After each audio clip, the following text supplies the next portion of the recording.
Amahoro y'Imana nshuti bakunzi ba Mohato TV nakomeza abane namwe mwahisemo neza gukurikira Mohato TV gahunda zose za Mohato TV. Hanyuma kuri itariki ya 30 Kanama 2025 n'umunsi wa 242 mu minsi igize umwaka, hasigaye iminsi 123 ngo uyu mwaka ugere ku musozo. Uyu n'umunsi mpuzamahanga wahariwe kuzirikana abantu baba baraburiwe irengero hirya no hino ku isi. Murabizi ko rwose hari abantu bagenda butagaruka, bityo rero uyu ni umunsi wo kubazirikana. Tugiye kwibanda cyane muri bimwe mu byaranze uyu munsi mu mateka. Kuri iyi tariki uku kwezi muri 2017 Edouard Ngirente yatangiye inshingano nka minisitiri w'intebe w'u Rwanda, imirimo yakoze kugeza muri 2025.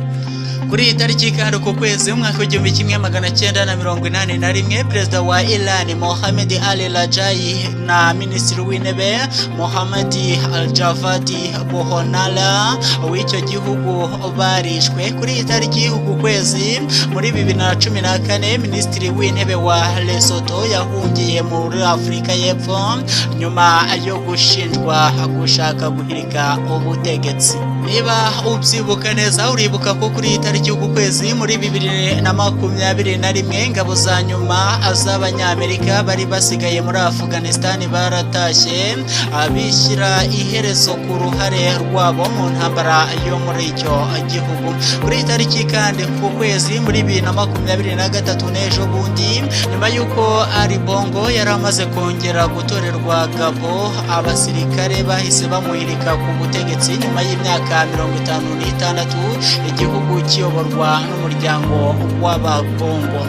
Mu muziki kuri iyi tariki uku kwezi muri 2020 Lady Gaga yahize abandi mu bihembo bya MTV, aho yabaye umuhanzi w'umwaka akanagira indirimbo y'umwaka ariyo Rain on Me cyangwa se imvura iri kuri nge iranyagira ushatse uko wabivuga.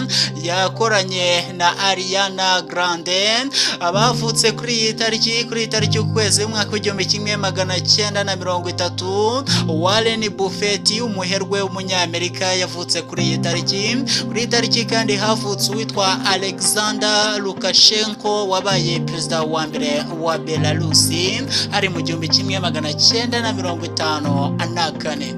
Bamwe baravuka abandi bagapfa, bamwe bagapfa abandi bakavuka. Kuri iyi tariki ukwezi mu mwaka w'igihumbi kimwe magana cyenda na 70 Abraham Zapruder wamenyekanye nk'umutangabuhamya ku iyicwa rya John Kennedy yapfuye kuri iyi tariki. Kuri iyi tariki kandi uku kwezi muri 2001 Govan Mbeki impirimbanyi y'ishyaka rya ANC akanaba se wa Thabo Mbeki wayoboye Afurika y'Epfo yitabye Imana. Abandi bitabye Imana nakubwira kuri iyi tariki ukwezi muri 2022 Mikhail Gorbachev wayoboye Leta Zunze Ubumwe z'Abasoviyete yitabye Imana. Ngayo nguko ibyo nibyo byaranze iyi tariki. Wowe iyi tariki irakwibutsa iki mu mateka? Reka duhurire muri komenti utubwire, hanyuma bifurize kugira ibihe byiza. Imana ibarinde.